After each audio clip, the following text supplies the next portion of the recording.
wanted to construct some temples in foreign countries as preaching centers of the message of Srila Rupa Raghunath. And I'm trying to do this in this part of the world. The money is ready and the opportunity is open. If by seeing the finance minister this work can be facilitated, why should we wait?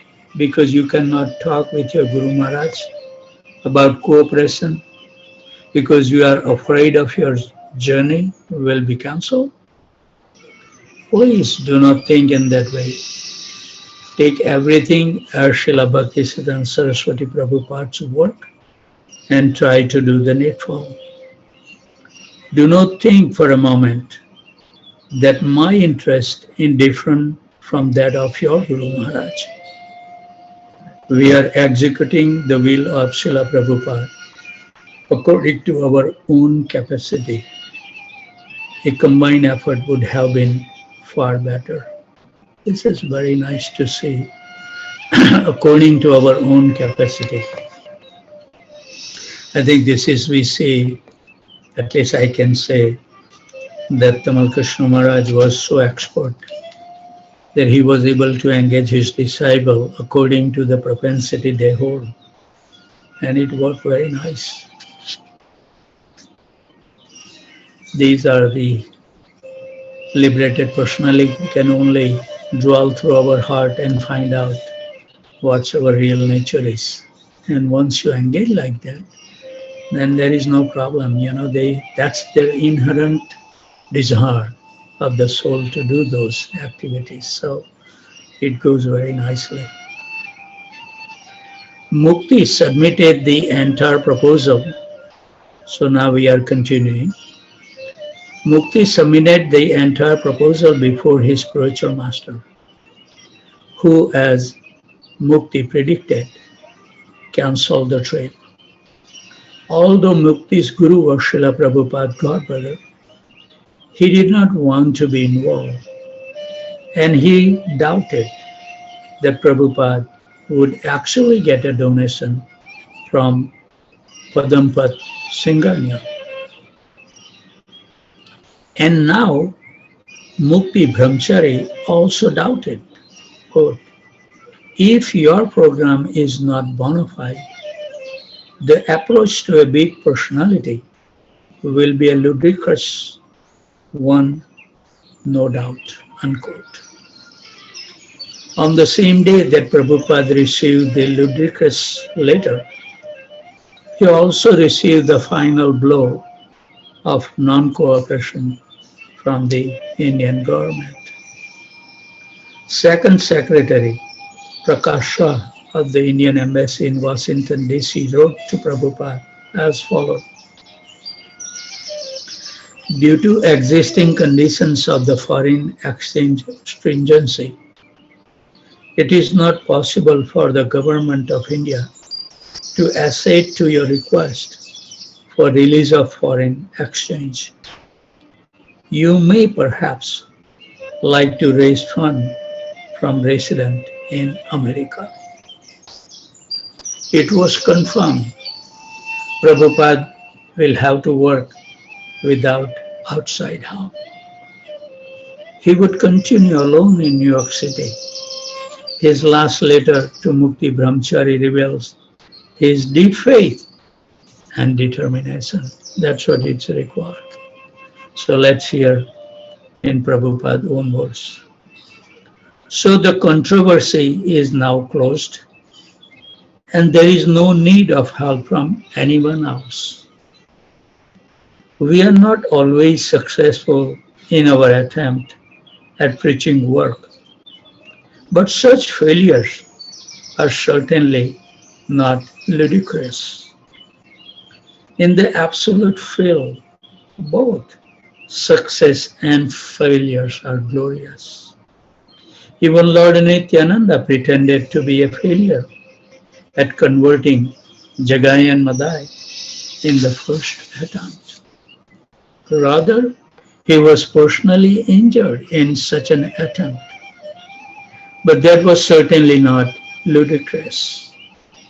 The whole thing was transcendental, and it was glorious for all parties concerned. If Krishna consciousness were able to take hold in America, it would have to be without assistance from the Indian government or Indian financiers. Not even a lone Indian brahmachari would join him. Krishna was revealing him plan to Prabhupada in a different way. With the Singhanians sanctioned schemes finished and behind him, Prabhupada would turn all his energy toward the young men and women coming to him in his Bawari loft. He wrote to Sumati Murarji as follows: I am now trying to incorporate one corporation of the local friends and admirers under the name International Society for Krishna Consciousness, Inc. Of all his friends and admirers, Prabhupada gave his roommate David Allen the most personal attention and training. He felt he was giving David a special chance to become America's first genuine Vaishnava. Prabhupada would eventually return to India, and he wanted to take David to Vrindavan. He would show him temple worship and train him for future preaching in the West. He had requested Sumati Murarji to provide free passage for David as well as for himself. You will be pleased to see this American boy. He is coming of a good family and is a sincere soul to this line of culture. There are others also in the class I'm holding here, but I wish to take with me only one of them. I'm very glad to say, in parenthesis, Prabhupada said one evening in his lecture, parenthesis over, that our Mr. David says sometime, quote, Swamiji, I want to increase my spiritual life immediately, unquote. Prabhupada laughed as he imitated David's urgency. Quote, take patience, I will tell him. It will be done, of course. When you have got such a desire, God will definitely will help you. He is within you. He is simply trying to see how sincere you are. Then He will give you all opportunities to increase your spiritual life. My Guru Maharaj used to say that Krishna will give you abundance of wealth also if see a sincere desire to serve Him, not to utilize for our personal enjoyment. At first, David and the Swami lived together peacefully in the large hall. The Swami working concentratedly on his side of the partition, David ranging throughout the large open space. David, however, continued taking marijuana, LSD, and amphetamines, and Prabhupada had no choice but to tolerate. What a tolerance Prabhupada has it.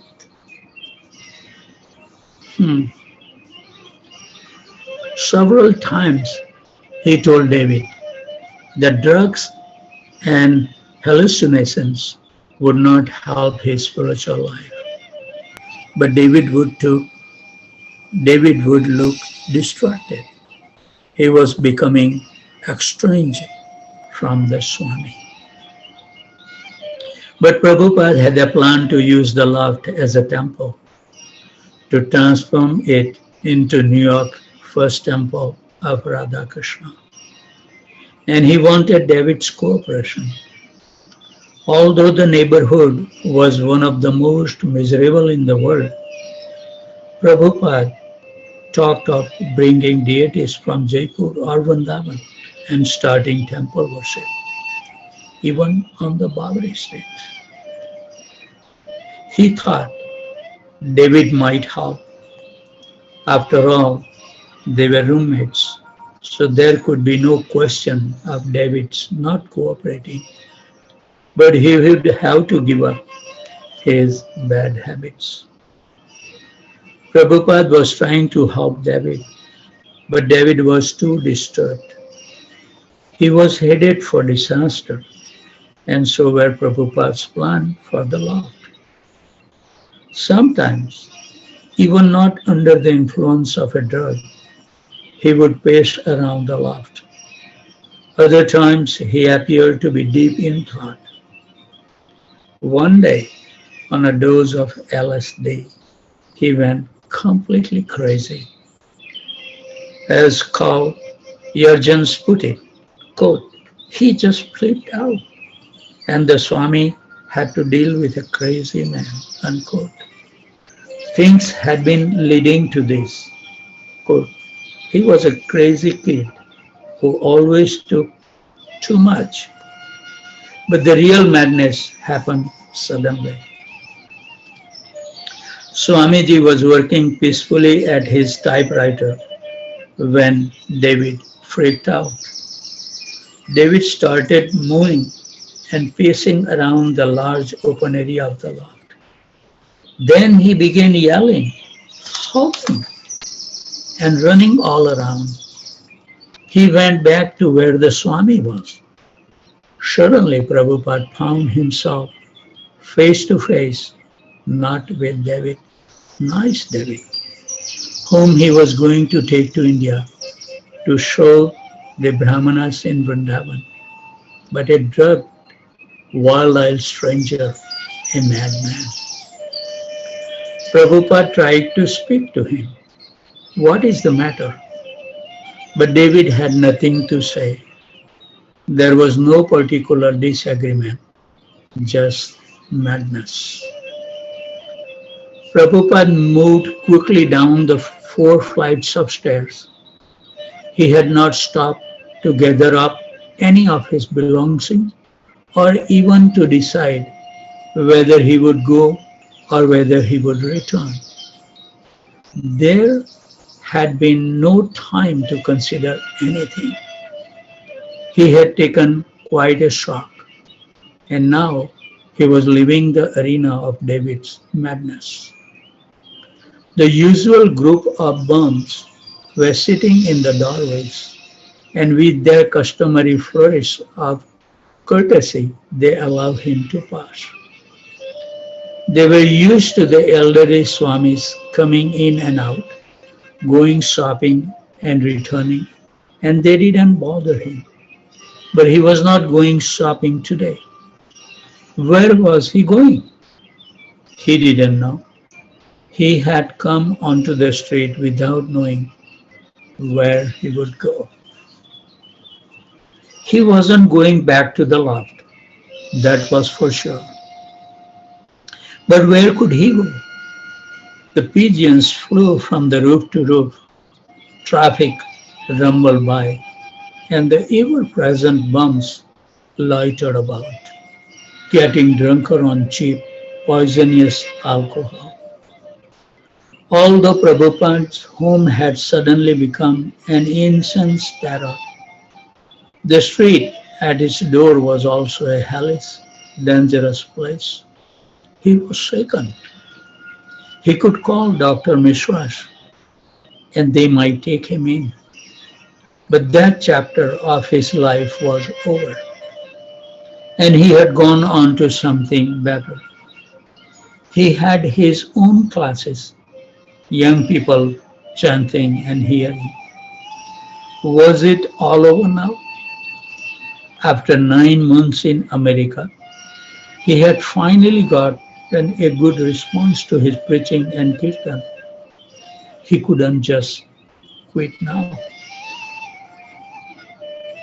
A.C. Bhaktivedanta Swami Maharaj, whom everyone knew and respected in Vrindavan as a distinguished scholar and devotee, who had an open invitation to see the Vice President of India and many other notables, now had to face starkly that he had not one friend of stature in the United States.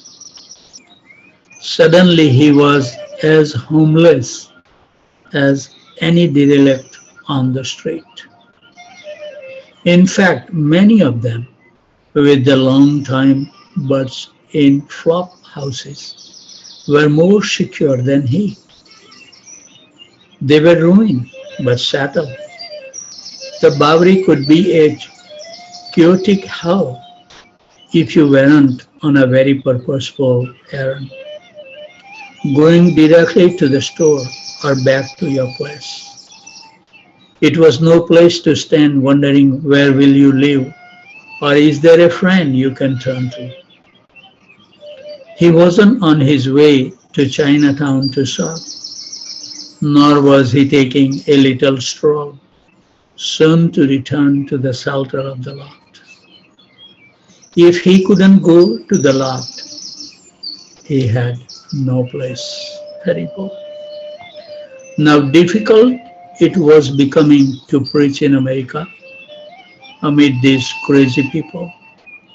He had written prophetically in his poem the day he had arrived in Boston Harbor, quote, "My dear Lord, I do not know why you have brought me here. Now you can do with me whatever you like, but I guess you have some business here. Otherwise, why would you bring me to this terrible place?" What about his scheduled classes? What about David? Should he go back and try to talk with the boy? This had been David's first fit of violence, but there had been other tense moments. David had a habit of leaving the soup on the floor of the shower stall, and Prabhupada had asked him not to, because it was a hazard. But David wouldn't listen.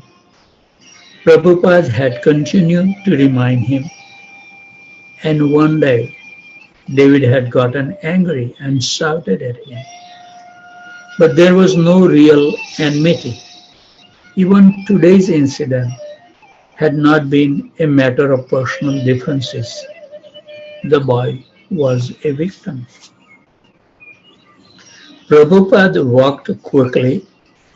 He had free passage on the Sindhya line. He could go home to Vrindavan. But his spiritual master had ordered him to come here. Quote, by the strong desire of Srimad Bhaktisiddhanta Saraswati Thakur, unquote. He had written while crossing the Atlantic. Quote, the holy name of Lord Gauranga will spread throughout all the countries of the Western world, unquote. Before nightfall, he would have to find some place to stay, a way to keep up the momentum of his preaching. This is what it meant to be working without government sponsorship, without the support of any religion organization, without any patron. It meant being vulnerable and insecure. Prabhupada faced the crisis as a test from Krishna. Haribol. The instructions of Bhagavad Gita was to depend on Krishna for protection. Quote, in all activities, just depend upon me and work always under my protection. In such devotional service, be fully conscious of me. You will pass over all the obstacles of conditional life by my grace. Haribol. He decided to phone Carl Jurgens and ask him to help. Hearing the Swami's voice on the phone, it was an emergency. Karl at once agreed that Prabhupada could move in with him and his wife, Eva. Their place was close by on Central Street, 5 blocks west of Bowery, near Chinatown. Karl would be right over. So after Karl found Prabhupada, they went straight to Karl's place, an AIR loft, smaller than the one Prabhupada had been living in. It had a main living area, large and open, with areas for the kitchen and bedroom partitioned off. There were decorative indoor plants and a profusion of throw pillows placed all around. Karl's loft was much brighter than the dingy, factory-like space in the loft on the Bowery. The floor was painted bright orange. Karl used to say it looked like the deck of a ship. The walls and the ceiling were white, and the light from 7 skylight filled the room. Karl and Eva settled the Swami in one corner. Prabhupada had left his belongings at David's loft and didn't want to go back. So Karl went over to pick up a few essential items. Prabhupada asked him to leave most of his things, including his books, suitcase, and reel-to-reel tape recorder, where they were. Hari Bol. Although by this time David had come down from the intense effect of the LSD, he remained still crazy. When Karl arrived at the loft, the door was locked and David was inside, afraid to let anyone in, although finally he relented. He had shut and locked all the windows, making the loft oppressively hot and stuffy. But Epstein, who also came by that day, analyzed David as having had a drug-induced nervous breakdown, a narcolepsis. And although David was sorry he had exploded at the Swami, neither Bill nor Karl thought Prabhupada should live with David again. Apparently, Prabhupada's chances of making the loft into a Radha Krishna temple were finished. Karl and Bill gathered up a few of the Swami's belongings, and David stayed behind in the loft. He wanted to be alone.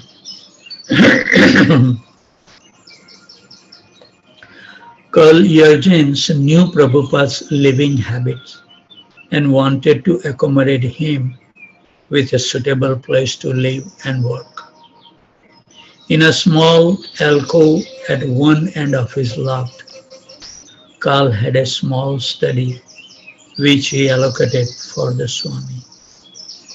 Karl also set up a cushioned dais and arranged the living room around it so that guests could sit on the floor in a semicircle. Karl's wife, who didn't really like the idea of a Swami moving in, agreed to cover a few cushions with Indian Madras material for him anyway. Things went smoothly for a while. Prabhupada continued his morning and evening classes, and many of the Bowery hip crowd came by. 3 of his regular callers lived right in the same building, and a few others, including Karl's brother, were just around the block. Michael Grant, James Green, even David Allen came once. Don Nathanson, an artist. I was at Carl's loft and the Swami comes strolling in one day. So I already knew he was on the scene from David's. Mostly musicians were coming.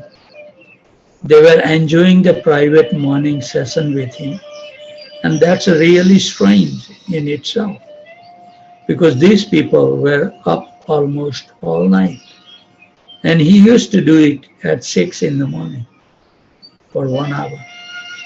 He would lead them in the chanting with his hand kathals. Dot, dot, dot, dot, dot, dot. It was strange because that crowd was heavy into drugs and they were well read. But for a short period, they used to go every morning, 9 or 10 of them. And they felt very good about it. They felt very good that they did that in the morning. Carl felt that the creative group who came to see the Swami in his studio were all quick to enter into the mood of the kirtan. But they were, quote, using it in their own ways to supplement their own private vision and aesthetics, unquote, with no real intentions of adopting the disciplines or the undivided worship of Lord Sri Krishna. Prabhupada was their first real contact with a spiritual person. And yet, even without trying to understand, they become absorbed in his kirtans and in what he had to say. Carl would invite them, quote, hey, come on, this is Junior. He is real. You will like it. Let's music, it's dance, it's celebration. Carl saw that, quote, people just felt good being in the Swami's presence and meditating on the chanting and eating the Swami's cooking. It was unlike anything they had experienced before, except maybe for their moments of creative insight, unquote.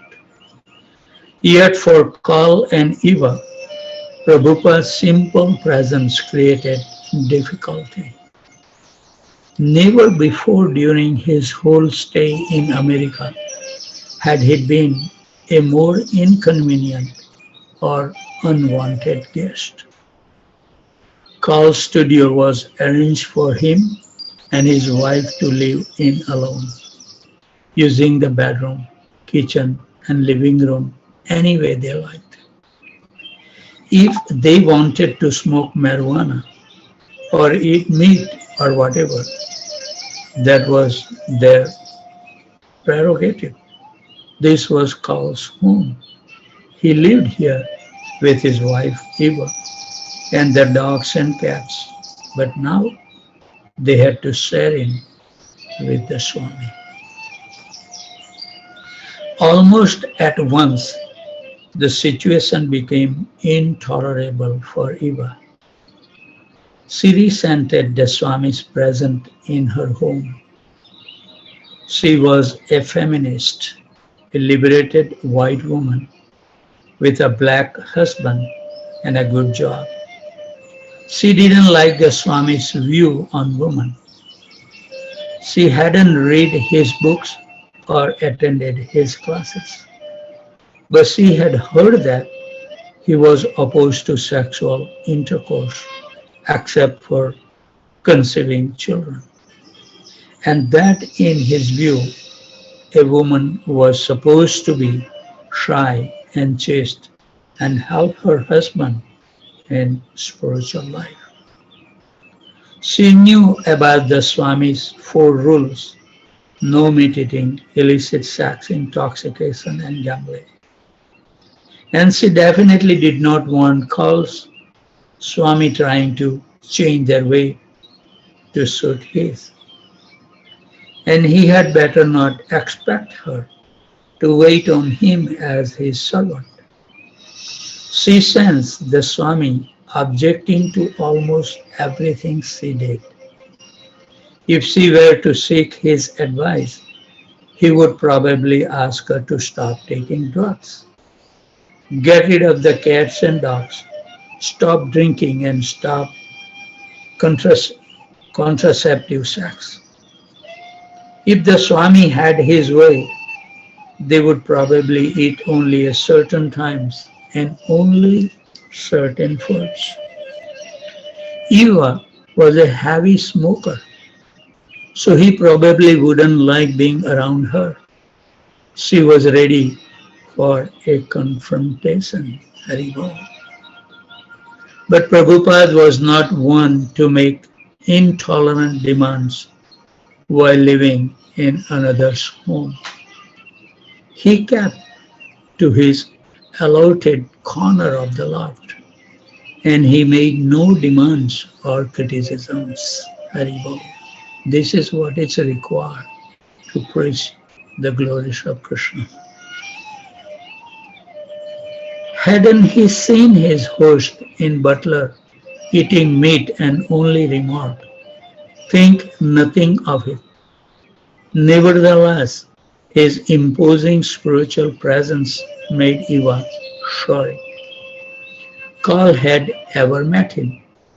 To Eva, the Swami was an inimical force, and she, being candid and independent, let him know.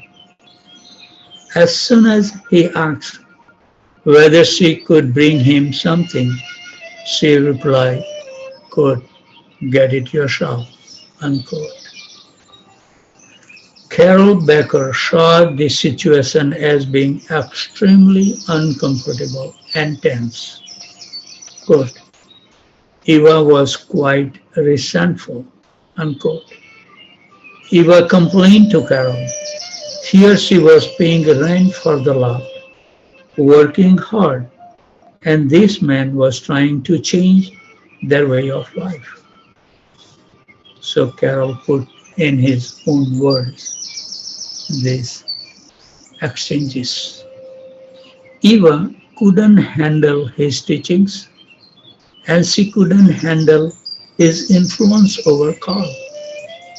She didn't feel so constrained, but she felt that Swamiji was making Karl feel constrained. Haribol. It's 6:53.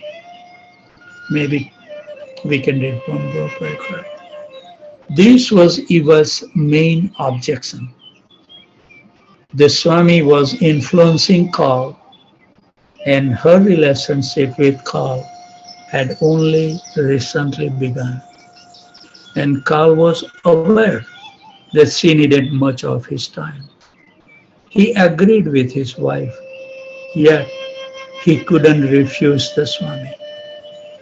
He was interested in Indian music, poetry, and religions, and here was a living authority, vastly knowledgeable in all facets of Indian culture, right in his home. Prabhupada would cook his meals in their kitchen, and right away, Karl would be there, eager to learn the art of Indian cuisine. Karl also wanted the Swami to show him how to play the drum. They would have long talks together. Haribol. I think we should stop here. The devotees may have to go perform their household duties and other responsibilities. So with this thought, I would like to offer my humble obeisances at the desk of these wonderful Vaishnavas and Vaishnavis who are taking time early in the morning